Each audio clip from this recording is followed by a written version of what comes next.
noite, meus amigos. Estamos aqui de volta. Como sempre, começamos invocando a Santíssima Virgem Maria, o Santo Padre Pio de Pietrelcina, para que roguem a Deus que nenhuma injustiça se cometa neste programa. Antes de tudo, eu queria aqui dar uns avisos que foram solicitados por ouvintes. O primeiro é o seguinte, que no Centro Cultural Mirador, seção masculina do Opus Dei, em Porto Alegre, vai haver aí uma série de encontros sobre história da arte, tendo como palestrante o Adriano Bechara, começando no dia 20, indo até 22 de julho, de sexta a domingo.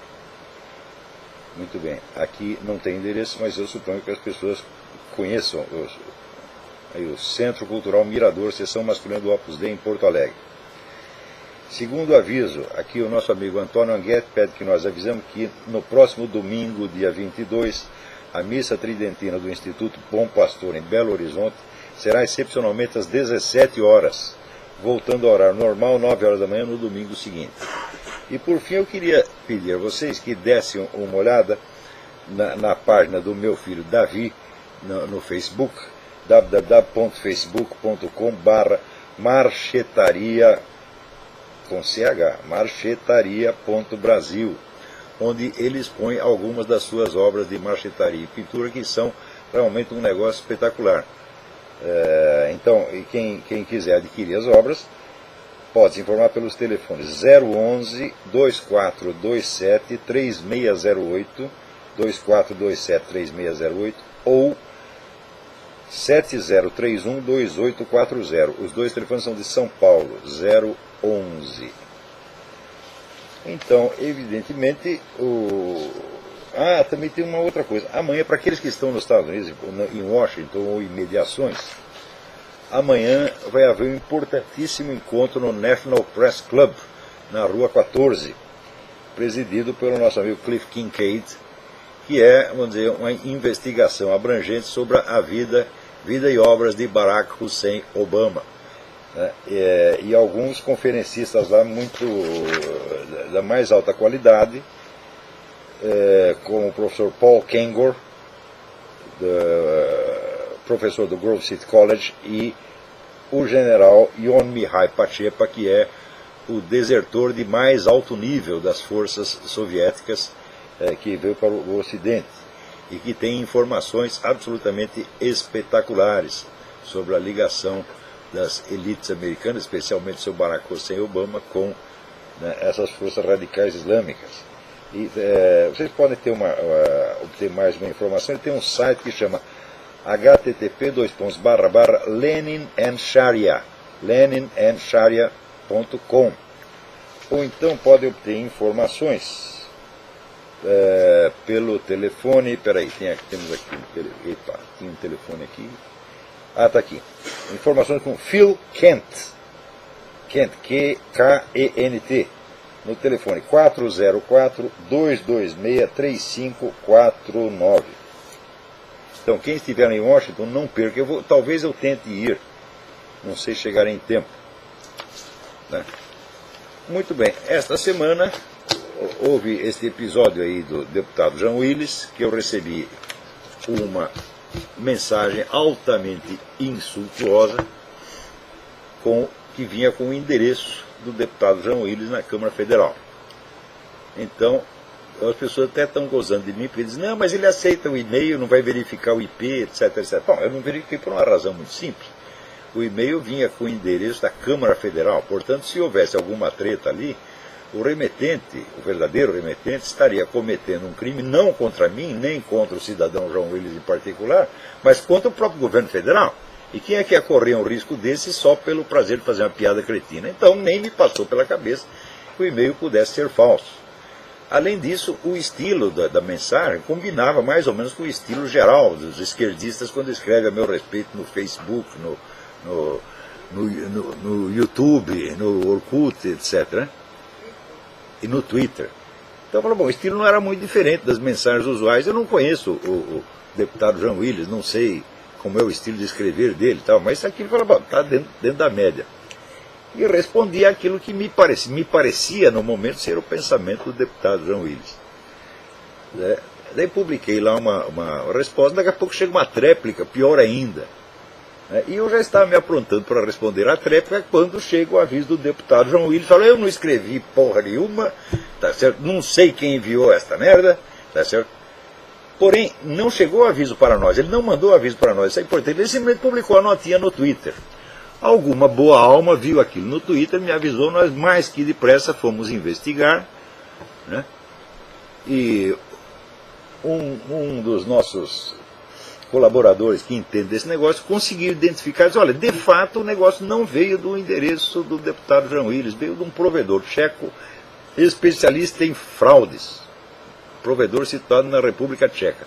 Nós mais que imediatamente e antes que o deputado João Willis nos pedisse qualquer coisa, nós tomamos a iniciativa de investigar e denunciar a fraude, quer dizer, isso não veio da caixa postal do João Willis, foi, né, algo engraçadinho, que ou é um gaysista fanático ou um anti-gaysista louco, pode ser qualquer das duas coisas, ou pode ser uma mistura das duas coisas, no Brasil tudo é possível, tá certo? Que decidiu criar um problema entre eu e o deputado João Willis, tá certo? Então, de mim ele falava coisas horríveis ali, né? Fazia ameaças apocalípticas, disse que ia pedir minha deportação para o governo americano, né? E o deputado João Willis, ele apresentava ali, falava em nome do deputado, usando o nome do deputado João Willis, defendendo a tal da liberdade sexual para as crianças, direitos sexuais das crianças, né? Eu não sabia se o deputado João Willis tinha defendido essa ideia ou não, tá certo? Tem gente que acredita que ele defende, tá certo? Mas ele assegura que jamais defendeu isso, que ele é totalmente contra, e eu não tenho motivo para duvidar dele. De qualquer modo, a coisa já está investigada e devidamente denunciada. Então saímos, né, limpos, eu e o deputado João Willis. Continuo tendo todas as minhas divergências com ele, vou continuar discutindo, vou continuar falando, tá certo? Né, e continuo achando que ele é feio, tá certo? Mas desse negócio parece que ele está realmente inocente, tá certo? E a primeira coisa que a gente pede aqui, todos os programas, assim, que é Deus nos preserve de cometer uma injustiça, tá certo? Porque, veja, a injustiça tem a história de um famoso rabino, né, que um dia chegou um sujeito para ele e falou, olha, eu andei falando muito mal do senhor, né, espalhando umas coisas aí e tal, mas eu estou arrependido, eu quero consertar. Daí o rabino disse para ele, ó, você faz o seguinte, você pega um monte de jornal, picota em pedacinho desse tamanho, né, e daí você vai no prédio mais alto da cidade e joga os papeizinhos, né, e depois você volta aqui. Daí o sujeito fez isso, né. Daí voltou, jogou os papeizinhos, joguei. Pô, agora você vai e cata os papeizinhos, né? Você fala, não dá. Daí depois é mais fácil fazer isto do que você, né, conseguir neutralizar os efeitos de uma fofoca, de uma intriga, porque você não sabe aonde aquilo vai parar, tá certo? Então, nós já colocamos o aviso lá, então está limpa a situação, recebemos o agradecimento do escritório do assessoria do deputado João Willis e está tudo limpo, tá certo? Agora, eu queria observar, não só a esse respeito, mas a respeito de várias outras questões, se vocês ouvirem a conferência que eu fiz no lançamento do meu livro A Filosofia e Seu Inverso, livro que, aliás, eu acabo de receber um exemplar, está aqui, a capa está muito bonita, né? Bonito é elogio em boca própria, porque foi eu mesmo que inventei a capa, né? Eu pelo menos pedi que fizesse mais ou menos de acordo com esse modelo, capa sem ilustração, só letras, que eu acho que é o que combina com livros de filosofia, né? Se é um romance, uma coisa assim, bom, tem que ter uma ilustração, tem que ter um sujeito dando uma facada no outro, alguma coisa desse tipo, uma mulher pelada, coisa assim, mas livro de filosofia não, é só letra. Então, na conferência que eu fiz ali, eu explicava assim, que a linguagem dos debates públicos, né, questões políticas, morais, religiosas, etc., geralmente se trava usando figuras de linguagem, principalmente metonímia, quando você toma-se a parte pelo todo, o instrumento pelo agente, etc., etc. E que, em geral, esses termos eles não correspondem a nada de real no mundo. Quer dizer, você precisa escavar a linguagem do debate público para você saber qual é a questão que realmente está em jogo. Normalmente, numa sociedade civilizada, você tem várias pessoas empenhadas em fazer esse tipo de análise, de modo a reduzir os debates públicos aos seus termos reais. Não é que se tem de haver oposições, que haja em torno de dificuldades reais, ou de oposições reais. e não, vamos dizer, de meros símbolos que, uma vez soltos no ar, provocam emoções nas pessoas e despertam, então, reações contra ou a favor, às vezes, de coisas que não existem absolutamente. Tá certo? Então, a linguagem da propaganda, da ideologia, etc., é sempre assim. Ela é toda feita de metonímias. Tá certo? E o Brasil, no Brasil de hoje, todo mundo, eu assinalava ali, está raciocinando e falando de uma maneira ferozmente metonímica. Então isso quer dizer que você nunca sabe quais são os problemas reais que estão sendo discutidos. Eu vou dar um exemplo. Você pode, por exemplo, ter uma ideia de uma proposta política que você a apresenta nos termos que lhe parecem, vamos dizer, realçar as qualidades dessa ideia, tá certo? E o que você espera dela. Isso não quer dizer que você tenha realmente examinado esta ideia para ver a que ela pode corresponder na realidade dos fatos, ou seja, qual é a substância, por assim dizer, material da ideia. Você ressalta as qualidades que você lhe atribui, mas note bem, entre a qualidade que uma coisa tem de ser boa, de ser má, de ser maravilhosa, etc., etc., e a substância, isso é, o que ela realmente é, existe uma distância enorme. Quer dizer, a primeira distinção que Aristóteles faz nas categorias justamente entre o que é a substância e o que é a qualidade. Tá certo?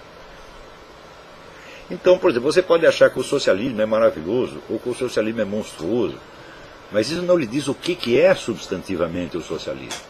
Note bem, e o que é o socialismo não pode ser apreendido pelo simples conteúdo da proposta, quer dizer, como o autor da proposta a apresenta. Tá certo? Porque quando ele apresenta, vai vir sempre na linguagem das qualidades e das expectativas e das esperanças, etc., etc. Tá certo? Quem examinasse a substância do conceito de socialismo em 1848, quando Karl Marx soltou o Manifesto Comunista, se alguém tivesse examinado isto com seriedade, chegaria à seguinte conclusão. O que é o socialismo em substância? Socialismo é a unificação de poder econômico e poder político. Ou seja, todo o poder econômico vai para quem detém o poder político. Com a promessa, é claro, de que depois ele vai repartir tudo. Mas, de qualquer modo, os detentores do poder político se tornam instantaneamente também os detentores do poder econômico. Ora, vocês devem se lembrar que em 64, quando houve o golpe militar, teve um monte de comunista que saiu correndo, pedia ajuda para amigo rico para ele ir embora para a Europa. Isso quer dizer que você tinha um hiato, uma separação entre o poder político e o poder econômico. Tá certo? Quando, ao contrário, você tem um problema com um sujeito rico, você pode recorrer às autoridades, aos detentores do poder político, tá certo? E, portanto, aos controladores do aparato jurídico, policial, etc., para que o protejam contra essa pessoa. No socialismo, isso é eliminado. O poder econômico está todinho na mão das mesmas pessoas que detêm o poder político. Portanto, a possibilidade de que isso evolua no sentido da democracia ou da liberdade é nula. Isso é impossível. Então, quem quer... Acontece o seguinte, que o Manifesto Comunista, quando foi lançado, não atraiu a atenção de intelectuais. Atraiu a atenção só de militantes. Então, você não vai ver professores de filosofia na época examinando isso. Começaram a examinar 70 anos depois. Tá certo? Mas se algum intelectual realmente qualificado tivesse examinado o Manifesto Comunista, ele diria imediatamente isso. Olha, isso que você está propondo, quer dizer que o socialismo vai trazer mais liberdade, isso é materialmente impossível. Porque você está eliminando a pouca margem de manobra que um cidadão que não tem nem poder econômico, nem poder político, pode dispor, né, jogando um contra o outro, ou pedindo a um proteção contra o outro. Isso estará eliminado e você terá inventado a ditadura mais perfeita de todos os tempos.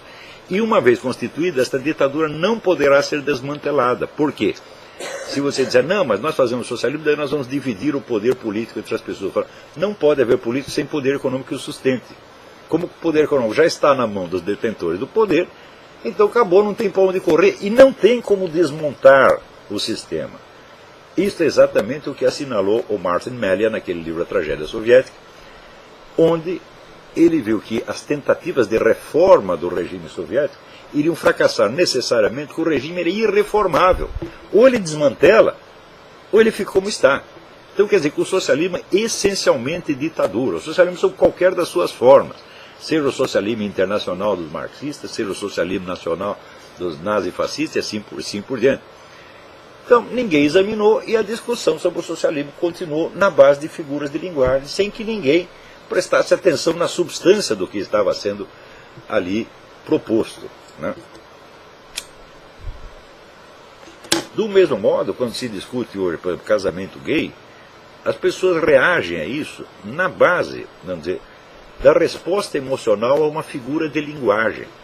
Porque casamento gay é uma figura de linguagem, não é um conceito científico descritível. Tá certo? Então, você veja, por exemplo, se dois homens machos atraídos um pelo outro casam, é um casamento gay. Agora, se um homem macho casa com um transexual operado, onde há perfeita diferenciação dos papéis, também é casamento gay. Eu digo, mas o que é isso? Tudo cabe, é saco de gato. Tá certo? Então não há um conceito que explique para você exatamente o que é um casamento gay, materialmente o que isso vai representar. Então as pessoas tomam posição conforme, vamos dizer, aquela figura de linguagem lhes desperte respostas positivas ou negativas, respostas emocionais. E daí esse debate vira um pandemônio completo. Tá certo? E se não tiver pessoas qualificadas para analisar o negócio, saber, peraí, do que nós estamos falando mesmo, o debate pode crescer em intensidade e virulência, tá certo? Na base da pura afeição ou repulsa a símbolos. É uma coisa de louco, tá certo? E as pessoas estão tão desacostumadas no Brasil à análise desses conceitos, que quando eu tentei fazer análise sobre o negócio do homossexualismo ser natural ou antinatural, um monte de camarada evangélico católico ficou bravo comigo, né? Eles não são capazes de analisar a coisa, eles querem realmente tomar posição na base do símbolo e da reação emocional. Então isso quer dizer que a simples função, vamos dizer, esclarecedora, que é de um filósofo na sociedade, as pessoas nem sabem o que é. Inclusive pessoas que são, entre aspas, formadas, né, em filosofia, né? Porque antigamente o Bruno Tonantini dizia, não, os caras deviam dar um diploma honoris causa de filosofia para você. Eu digo, quem vai assinar essa porcaria, né? Isso é um cheque sem fundo, pô. Não tem pessoa qualificada para assinar isso no Brasil. Aí eu podia dar um diploma para eles, porque eu estudei, eu conheço esse negócio. Esses camaradas não, eles são um bando de incompetentes, pô. Quem é que não sabe, né? Então, tudo que eu estou tentando fazer com relação a este debate, meu filho, não é tomar posição em face de símbolos. Eu não sou trouxa, quer dizer, eu não sou, vamos dizer, um touro desse de tourada que você agita um pano vermelho e ele investe em cima. Não, eu quero saber do que se trata realmente. Quer dizer, se é para comprar uma briga, eu tenho que comprar uma briga substantiva. Tá certo? É claro que tem pessoas que não imaginam que existe esta atividade analítica, crítica dos conceitos, então eles acham que eu estou simplesmente tomando posição e falam, bom, o cara está me interpretando no nível intelectual dele, o que é que eu posso fazer? Então, você vê, exemplo disso. Alguém me manda aqui uma matéria, sendo uma estudante brasileira esteve em Cuba, e ela está dando o seu depoimento direto de Cuba e derrubando mitos a respeito de Cuba. Tá certo? Então ela fala maravilhas de Cuba, etc, etc. Bom, ela não esclarece que ela esteve somente nos lugares que o governo determinou onde ela podia estar, quer dizer, ela foi lá como convidada. Então você vê aqui a nossa fazenda modelo, a nossa, né? E você não circula livremente pela sociedade cubana. Por exemplo, ela foi visitar as prisões para saber quantos prisioneiros políticos tem lá? Não, claro que não. E assim por diante. Agora, tudo que ela vê de ruim na sociedade cubana, ela diz, eu vi com os meus próprios olhos o efeito do bloqueio econômico americano. E as pessoas leem isso e acreditam. Eu digo, escuta, peraí, uma relação entre uma medida econômica e o estado da sociedade não é algo que você possa ver com os olhos. Tá? Isso depende de uma análise econômica. Não é um fenômeno físico que você possa enxergar. Tá? Não tem um treco chamado aqui efeito do bloqueio, que você vê assim, como se fosse um poste na rua. Ou seja, o depoimento direto não vale absolutamente nada sobre isso. Você precisaria contar a história, tá certo? E mostrar um por um como foram o efeito, o bloqueio foi determinando este ou aquele efeito na sociedade cubana, sem excluir que houvesse outras causas possíveis. Porém, mais ainda, né, o bloqueio ele só diz respeito aos Estados Unidos. Os Estados Unidos não proibiu que o resto do mundo comerciasse com Cuba, só os Estados Unidos não comerciam. E, curiosamente, o argumento da Revolução era que aquilo que estava danando Cuba, que estava destruindo Cuba, era o comércio com os Estados Unidos. Então, mas o raio do imperialismo, afinal de contas, ele faz mal a Cuba pela sua presença ou pela sua ausência? Porque antes fizeram a revolução para eliminar a presença, eliminou a presença. Agora estão reclamando da ausência. E essa menina cretina, coitadinha, ingênua, né? Ela vai lá e vê o pessoal passando fome, diz a culpa do bloqueio. E ela acredita que ela viu a culpa do bloqueio. Quer dizer, você vê um fenômeno físico e acredita que viu uma relação econômica. Isso é um estado quase hipnótico. E esse é o próprio, vamos dizer, o próprio raciocínio metonímico. Né?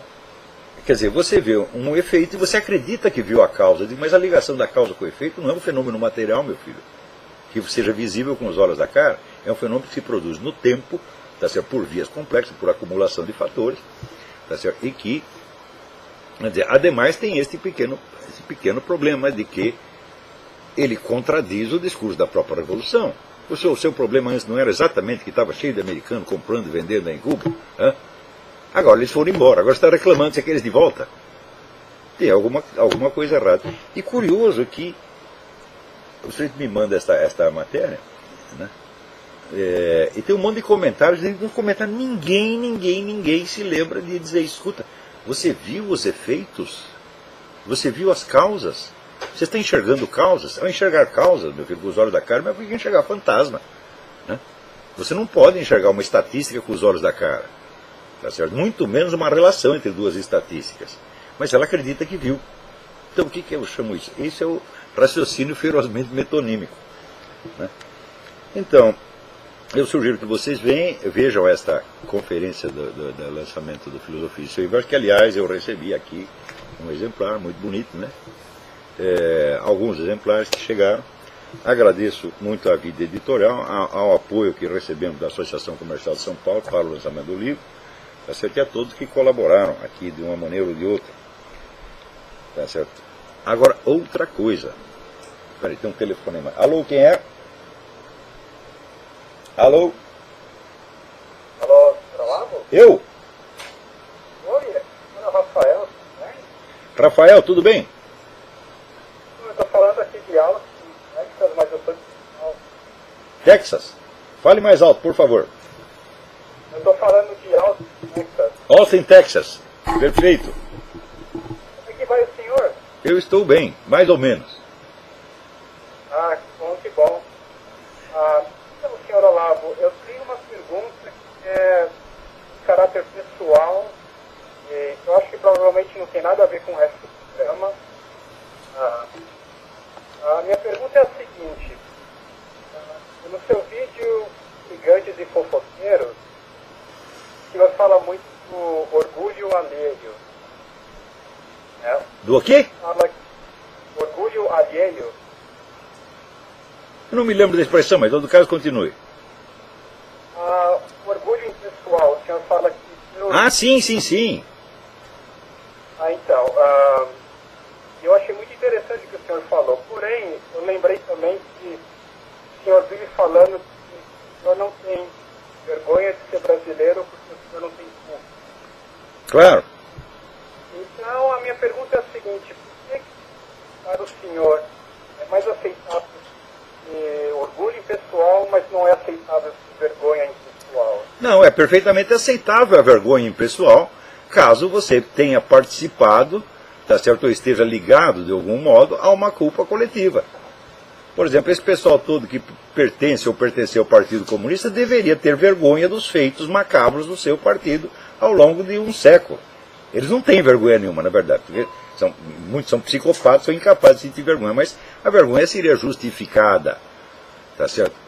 Você vê que o filósofo Carl Schmitt, que deu algum vago e longínquo apoio ao nazismo quando estava surgindo, né, e que depois voltou atrás, ele confessou a sua vergonha de ter cometido este pecado. É inteiramente justo. Agora, no caso, vamos dizer, a expressão "tenho vergonha de ser brasileiro" se espalhou pela internet, todo mundo estava dizendo isso.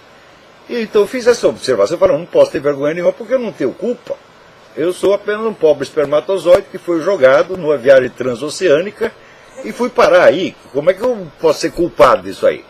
Quer dizer, eu posso ser culpado, posso ter vergonha da parte que eu ajudei a embustear o Brasil. E ajudei um pouquinho, porque durante 3 anos eu pertenci a esse movimento esquerdista, tá certo? Ajudei a promover um bando de filha da puta. E depois eu me arrependi, mas fiquei quieto durante muito tempo. Eu fui reclamar disso 20 anos depois, tá certo? Não devia ter feito isso. Então, desta parte da minha biografia, eu tenho vergonha, já expliquei isso várias vezes. Mas vamos dizer, mas da desgraça geral do Brasil, eu não posso ter vergonha nenhuma, porque eu realmente, a minha ajuda foi muito pequena nisso aí. E eu creio que aquilo que eu tenho feito pela educação de milhares de brasileiros desde há muitos anos, já compensou, espero eu que tenha compensado pelo menos parte do mal que eu fiz entre os 17 e 21 anos, né? Mais ou menos. Tá certo? Então não tem essa desculpa de que eu era um jovem idealista. Eu falo, nunca vi um jovem idealista. O que eu vi na minha vida é muito jovem vaidoso, acreditando que ele tem a capacidade de reformar o mundo à sua imagem e semelhança, e que o maior problema do mundo é que todo o poder não está na mão dele. Gente militante de esquerda eu só vi assim. Ele é militante de todos esses movimentos. Esse pessoal assim é tão burro, que eles não percebem que hoje em dia todos os movimentos de protesto do mundo, de reivindicação e de minorias, todos, sem exceção, estão instrumentalizados pela elite globalista e trabalhando para o aumento do poder dela. É só você rastrear, assim, fazer a pergunta de onde vem o dinheiro. Você vai lá no site do David Horowitz, Discover the Network. Então você vai ver que tem lá um movimento para salvar as focas não sei aonde. Daí você vai ver de onde vem o dinheiro, vai rastreando, chega no George Soros, chega na turma do Bilderberg, é sempre a mesma coisa, porra. Então, olha, direitos da mulher, direitos gaysistas, direitos dos animais, direitos disso, direito daquilo. Quando você vai rastrear, é tudo a mesma coisa. Esse pessoal está todo trabalhando para a tal da nova ordem mundial, porra. Todo mundo são um bando de trouxa. Eu sei que isso às vezes é uma revelação tão traumática que o sujeito fica sabendo disso. É assim, meu mundo caiu, ele entra numa depressão e estoura os miolos. Eu não estou sugerindo que ninguém faça isso, tá certo? Mas você tem que enfrentar a verdade da sua vida, meu filho. É isso? Quer dizer, quem você está ajudando, tá certo, com as suas ações. Né? Correto. Então, aí sim o sujeito tem que ter vergonha, porque colaborou ativamente. Não durante 3 anos, que nem eu, mas às vezes durante 30, 40 anos. Agora eu não acabei de explicar, examine o conceito de socialismo na sua materialidade e você verá que o socialismo jamais pode aumentar a liberdade, a dose de democracia. É impossível. Né? Mas, se o sujeito quer apostar, vamos dizer, se ele está encantado por uma figura de linguagem, então ele continua lutando por aquilo, os efeitos serão sempre diferentes daquele que está pretendendo. Quando ele descobre isso, fomos traídos, fomos enganados, a coisa se desviou, fala, não é, é a lógica interna do conceito quando se torna realidade. Tá entendendo? Então eu falava, não tem nenhum motivo. Primeiro, o Brasil não é um projeto, eu não participei da elaboração de nenhum projeto chamado Brasil. O Brasil é resultado de milhões de processos sociais históricos convergentes, tá certo? E impremeditados. Eu não participei de nada disso. Por que eu deveria ter vergonha? Né? Nem vergonha, nem ódio, nem coisa nenhuma. A gente apenas lamenta o estado do Brasil, porque o estado do Brasil é muito pior do que vocês imaginam. Quando você vê, por exemplo, o debate político aqui nos Estados Unidos, compara com o que no Brasil se chama debate político, é uma coisa de você chorar. Você quer ver um exemplo? Agora saiu aqui, né, uma nota do Foro de São Paulo dizendo que havia 2 agentes fascistas infiltrados, né, que são, vamos dizer, agentes de uma perigosíssima publicação brasileira de extrema direita. Vocês sabem quem eram os caras? 2 repórteres da Veja. Quer dizer, no momento onde a Veja já começa a se qualificar de extrema direita, você vê que a margem de direitismo admissível diminuiu ao ponto de se tornar infinitesimal. A Veja não é direita de maneira alguma, a Veja é apenas às vezes antipetista, tá certo? Mas culturalmente, na esfera moral, cultural, etc., sempre está apoiando o pessoal da esquerda e promovendo a turma da esquerda o tempo todo, tá certo? Então, Quer dizer, se mesmo essa social-democracia rala, né, tipo tucana, se isso aí virou extrema-direita, quer dizer, a direita está proibida no Brasil, tá certo? E a uniformidade ideológica comunista está implantada, e as pessoas aceitam isso. Porque como o processo é lento, as pessoas vão se acostumando com os novos padrões de julgamento da realidade e elas vão mudando juntos sem perceber. E isso já aconteceu no Brasil. Claro, isso está muito longe de acontecer nos Estados Unidos. Aqui que é de esquerda, que é de direita, né? Como em todo lugar do mundo, tá entendendo? Exceto nos países comunistas e no Brasil. Agora, a América Latina vai ficar todinha assim. Ou seja, eles estão realmente implantando o sistema de poder comunista em toda a América Latina e tem gente ainda acreditando, tá certo, que é uma concorrência democrática. É concorrência democrática na qual o sujeito que leva o rótulo de direitista e até de extrema direita tem que fazer tudo que os comunistas mandam. Você não viu essa semana o prefeito Kassab mudando o nome de um viaduto, que é o nome de um general, né, do tempo do governo militar? Mudou a pedido do PCdoB. Nem por isso a turma vai deixar de chamar o Kassab de extrema-direita, por mais que ele sirva essa gente, por mais que ele se curve e se ajoelhe na frente deles. Então isso quer dizer que a dose de oposição admissível está diminuindo quase nada. Eles não querem nenhuma voz contra, nenhuma. Você vê, eu mesmo, eu não estou ligado a nenhum partido político, não tem nenhuma ONG por trás, não tem nenhum movimento, nada, é apenas um indivíduo dando a sua opinião, né? E tem gente que acha, não, esse cara é muito perigoso, tem que tirar ele da jogada. Quer dizer, uma voz, um cara sozinho falando é perigoso demais para eles. Então isso aí é o totalitarismo mais opressivo, mais descarado que já houve. Isso já está implantado no Brasil e as pessoas acham isso normal e chamam isso de democracia.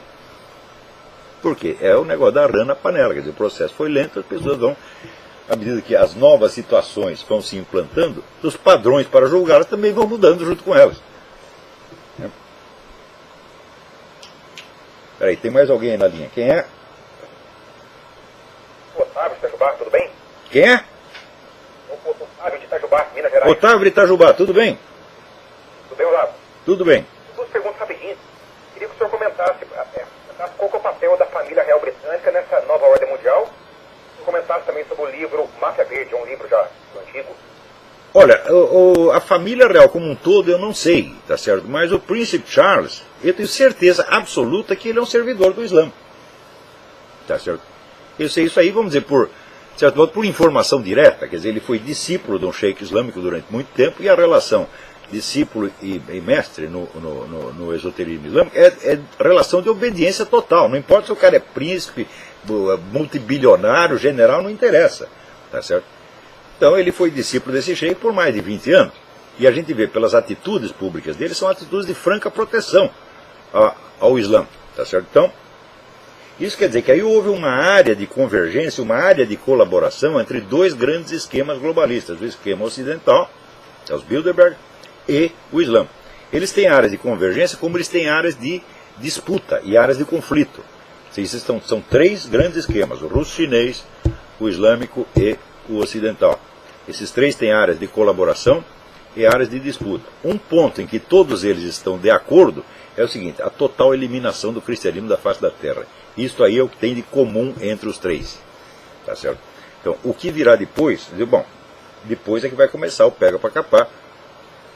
Né? Agora, eu garanto para você o seguinte, que dos três, aparentemente o mais poderoso é o ocidental, porque ele tem mais dinheiro. Tá certo? Mas quando é que vocês vão entender o dinheiro em si mesmo, ele não é poder, ele é um meio de conseguir poder. Tá certo? Mas se você não o transforma em poder imediatamente, tá certo? Às vezes pode passar o prazo e você fica com o seu dinheiro, e o dinheiro só serve para você ser assaltado. Então, por exemplo, se você quiser destruir a elite russo-chinesa, é impossível. Você não chega nela. Se você quiser destruir a elite mandante do Islã, você também não chega, porque ela é quase clandestina. Até ela é uma multidão de sheiks reunidos lá vamos dizer, em grupos esotéricos, e a trama do poder é muito complexa. Agora, se você quiser destruir a elite ocidental inteira, você solta uma bomba na reunião do grupo Bilderberg, pronto, acabou a elite.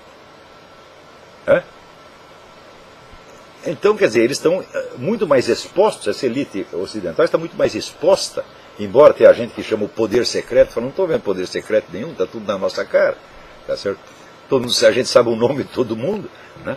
Apenas, vamos dizer, não são pessoas que exercem cargos oficiais. Eles põem os trouxas, os seus agentes, para, né, ocupar cargos oficiais. Então, mas são pessoas conhecidas, então eles estão tremendamente expostos, coisas que, por exemplo, a KGB não está exposta de jeito nenhum, não é isso? E a rede dos potentados islâmicos que decidem realmente o curso das coisas também não é. Você não pensa que é a Ahmadinejad que está decidindo essas coisas, de jeito nenhum. A trama do poder no mundo islâmico é muitíssimo complicada. Então esse aqui é o negócio. Agora, tem um assunto que eu preciso falar, não pode deixar de falar, que é o assunto da semana, que é os resultados da comissão de inquérito do xerife Joe Arpaio a respeito da certidão de nascimento do Barack Hussein Obama. Na primeira sessão, que foi uns meses atrás, eles diziam que havia uma grande possibilidade de que aquele documento, certidão de nascimento, fosse falso, porque alguns exames, né, feitos por meios eletrônicos demonstravam que tinha havido alguma manipulação do documento. Porém, agora, eles voltaram a dizer, não é alguma possibilidade, agora é definitivamente, claramente e irrefutavelmente falso o documento. Né? Como é que eles veem isso? Porque tem contradições internas no próprio documento. Primeiro, o seu número de série é falso. E, em segundo, nos trechos que se refere ao pai do Obama, né, tinha várias ali cláusulas onde estava anotado à mão o número 9. O número 9 significava, no manual de instruções do Departamento de Saúde do Havaí na época, informação faltante. Então, quer dizer, faltavam informações sobre o pai. No entanto, essas informações estão lá. Então, por que informação faltante se a informação está lá?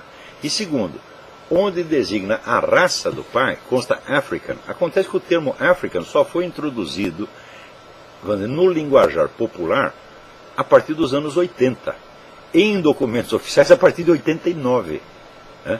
Então, quer dizer, você tem uma informação extemporânea. Terceira coisa, a alta funcionária do hospital Capiolani, onde diz que o Obama nasceu, ela assegura que o hospital não forneceu nenhuma cópia PDF daquilo aos advogados do Obama. Então, pronto, acabou. É impossível que esse documento seja autêntico, absolutamente impossível. Então, tem a prova da fraude. Eu, desde o início desse negócio, desde a campanha de 2008, eu disse o seguinte, o único problema sério em tudo isso são os documentos do Obama. Não interessa as ideias dele, os projetos políticos, etc. Está na cara que o sujeito não é quem ele diz que é, está na cara que ele está se apresentando com identidade falsa, e está na cara que é um sujeito criminoso e que pode ser derrubado por um simples processo criminal comum, uma queixa na justiça, como uma queixa na polícia. Tá certo? Mas ninguém teve coragem de fazer isso, por quê? Porque lhes pareceu inverossímil. Para um blefe alto de bar. Eu digo, mas justamente, o blefe só funciona quando é inverossímil, meu filho. Por definição. Então, aconteceu que o pessoal aí do Partido Republicano bobeou, John McCain não quis tocar no assunto, ficou todo mundo com medo, tá certo? E, ficando com medo, aconteceu o seguinte, deram ao Barack Obama mais poder do que ele realmente tinha. Por exemplo, esse pessoal todo da grande mídia, que se recusou a falar do assunto, em primeiro lugar, é muito fácil você controlar a opinião da grande mídia, porque ela está toda na mão de apenas 6 empresas. Então, 6 milionários entram em acordo. Se os 6 milionários são obamistas, pronto, acabou, não se vai falar mais do Barack Obama na grande mídia, vai aparecer só em 1 ou 2 canais, vai aparecer no rádio, vai aparecer na internet, e todo mundo vai ficar sabendo do mesmo modo, que a grande mídia não é tão grande aqui, nem tão importante. Mas tem gente que ficou com medo de mexer no assunto. Na medida que você tem medo, já é um medo preventivo. É o medo de uma ameaça que ninguém fez e que não pode cumprir. Por exemplo, o pessoal da comissão de investigação pediu que várias empresas fizessem exames técnicos da certidão de nascimento. As empresas pularam e falaram, não queremos nos meter nisso, etc, etc. Por quê? Se vocês fizerem o exame, vai acontecer o quê? O que aconteceu com o pessoal do Joe Arpaio até agora? Não aconteceu nada. E o governo aqui ainda não tem meio de sair matando pessoa, botando gente no gulag, não tem esses meios. Mas se você começa a reagir como se tivesse, então você está construindo o poder tirânico preventivamente. Isso acontece no Brasil também. O pessoal tem morre de medo do PT, como se o PT fosse onipotente. À medida que esse medo se torna institucionalizado, o PT tornou-se onipotente. Mas foram as vítimas que criaram isso. Então, é um blefe, você aceita o blefe, daí o cara que blefou ganha a partida mesmo. Né? Isso aconteceu no Brasil, também está acontecendo aqui. Alguém aqui me pede indicações de leitura sobre a reforma protestante. Tá certo? Bom, o livro principal sobre a reforma protestante ainda é um livro alemão, de um alemão chamado Heinrich Denifle, D-E-N-I-F-L-E. Existe uma tradução francesa, eu creio que existe uma tradução espanhola, chama Lutero e o Luteranismo. Esse é o principal, eu tenho esse livro aqui, mas no meio da confusão aqui não consegui localizar. Outro livro importante é este aqui, William Cobbett, A History of the Protestant Reformation in England and Ireland. Esse aqui é um clássico, Michael Davis, Cranmer's Godly Order, a Ordem Divina de Cranmer. Cranmer foi o chefe da Reforma Protestante na Inglaterra. Esse é um livro da mais alta importância. Tudo que Michael Davis escreveu, inclusive escreveu depois um livro sobre o Concílio Vaticano II, tudo extremamente importante. E esse aqui, que é o outro clássico, The Revolution of the Saints, A Study in the Origins of Radical Politics, de Michel Walzer, W-A-L-Z-E-R.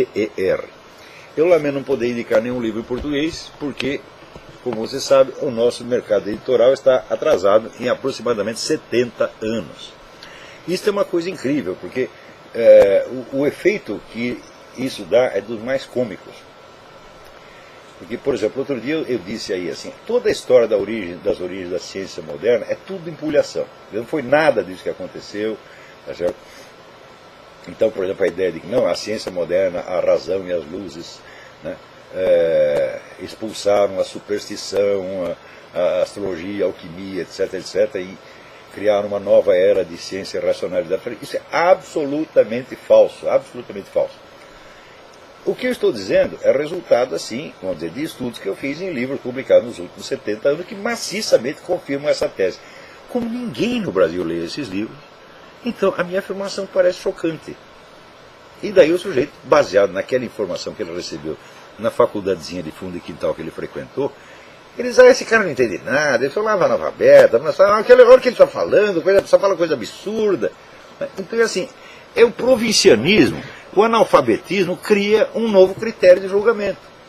Isso no Brasil está institucionalizado. Né? Então, não teve outro dia aquele rapaz que veio me informar da existência das geometrias não euclidianas? Não tem o outro que veio me informar, falou, não, você não entende nada de política latino-americana, você tem que ler o Eduardo Galeano, As Veias Abertas da América Latina. É um livro que a gente lia quando tinha 17 anos, um livro cheio de besteira.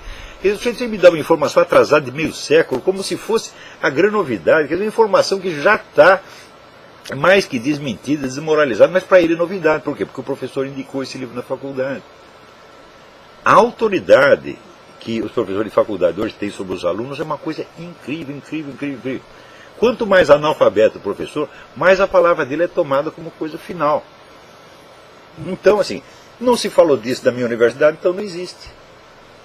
Quer dizer, que se criou, vamos dizer, uma ilusão, uma espécie de campo de avestruzes, com um monte de buraco para botar as cabecinhas, tá certo? E a total ignorância do assunto tornou-se o critério supremo de julgamento de tudo. Como esse critério, vamos dizer, é aceito assim, por aquelas comunidadezinhas, que para esses indivíduos, esses meninos são um mundo, você imagina um garoto que vem de um meio de classe média pobre, então, entra na universidade, ele acredita que ele entrou em Atenas. Né? Aquilo para representar a cultura. Né? Então, se a informação que não chegou naquele meio não existe, é irrelevante ou é falsa. E as pessoas acreditam nisso. E a função da universidade hoje é esta: é tapar o acesso das pessoas à grande cultura do mundo. Né? Daí que, outro dia chegou aqui a informação: 38% dos alunos de faculdade no Brasil não sabem ler nem escrever. E, no entanto, o governo cobra imposto para manter essas porcarias. E ele criou essas faculdades para isso, meu Deus do céu. Para todo mundo seguir o modelo Lula. Né? Então,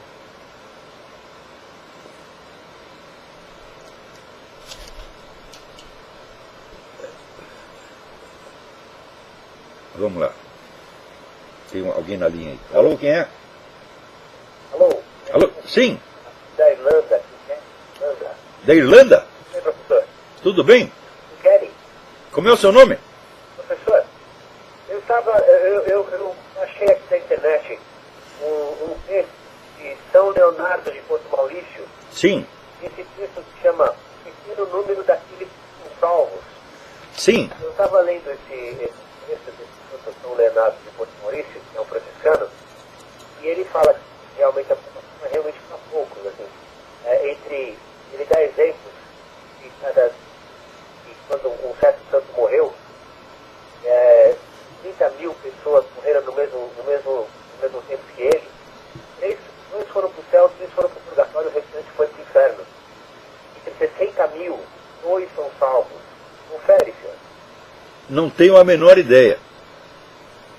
Né? Eu não estou nomeado para o tribunal do juízo final, tá certo? Nem mesmo como testemunha. Eu vou estar lá apenas na condição de réu, como todos nós. E espero me safar na hora H. Não por meus méritos, mas pela misericórdia divina. É isso que nós devemos esperar. Agora, fazer o cálculo, realmente é uma coisa assim, né? Impossível. Porque Jesus disse, fazer isso por vós e por muitos. Ele não diz por poucos. Ele diz que não é fácil, mas ele diz que é por muitos. O que ele quer dizer com muitos? Como é que eu vou saber? De qualquer modo, eu vou procurar esse escrito de São Leonardo. Vamos ver. Ok, obrigado, professor. Obrigado, eu. Bom, nós estamos aqui já quase chegando ao fim.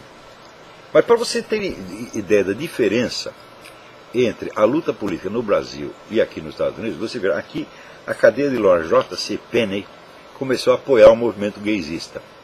Então, muita gente aplaudia, achou legal. Vamos. A outra metade não gostou. Resultado, as ações da J.C. Penney caíram para metade do valor. Isso quer dizer que aqui os dois lados, em qualquer circunstância, têm meios de luta. Ainda que a um deles seja sonegado o acesso à grande mídia. Porque aqui a grande mídia não é grande.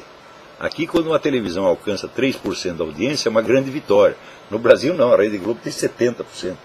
Quer dizer, um fenômeno como a Rede Globo jamais existiu no mundo. Então, quer dizer, no Brasil está num estado de uniformidade verdadeiramente soviético. Já alcançou esse ponto. E as pessoas ainda não se tocam. Por quê? Porque eles estão chamando isso de democracia e os idiotas acreditam. E também tem sempre a psicologia do senta que o leão é manso. Quer dizer, a gente fica com medo de ver como a situação é grave, então ele cria um discurso histérico tranquilizante, né? Com aquele sorrisinho aterrorizado na boca, diz, não, está tudo bem. Né?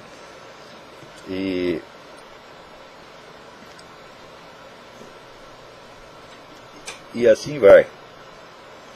Agora, para vocês verem também os efeitos do passar do Barack Obama na presidência, de 2008 até agora, o número de pessoas que se inscreve no Social Security para receber auxílio doença é maior do que o número dos que estão procurando emprego. O crescimento dos empregos foi um crescimento negativo, foi menos 1,3%. Agora, o crescimento do pessoal na fila do Social Security, vupt, né? E ainda tem gente que duvida que o Barack Obama está lá para destruir o país, né? Que é a coisa mais óbvia do mundo. Então, bom, mais informações sobre esse caso do Barack Obama virão nos próximos programas. Aqui um aluno me pergunta, ele quer fazer o curso de História e se eu recomendo algum. Eu digo, olha, eu estou fora do Brasil faz 7 anos, eu não tenho ideia, mas eu duvido que algum curso tenha melhorado nesse ínterim. A minha filha Inês, que cursou História na USP, ela diz, olha, o curso não chega a ser mal, mas ele é puramente rotineiro, não há nenhum incentivo à busca de conhecimento. É apenas, vamos dizer, a rotina, aquele arroz e feijão. A atividade verdadeiramente intelectual não há nenhuma. Isto na USP, que era tido como a melhor. Agora, para aqueles, antes de terminar o programa, para aqueles que querem vir estudar nos Estados Unidos, eu recomendo 2 publicações. Choosing the Right College, publicado pela EASY, Intercollegiate Studies Institute, né, com prefácio do economista Walter Williams. Recomendo enfaticamente este guia, tá certo? Onde mostra assim, a realidade, não é pela fama publicitário das escolas, no que realmente está se passando lá dentro. E para aqueles que são católicos, Chosen a Catholic College.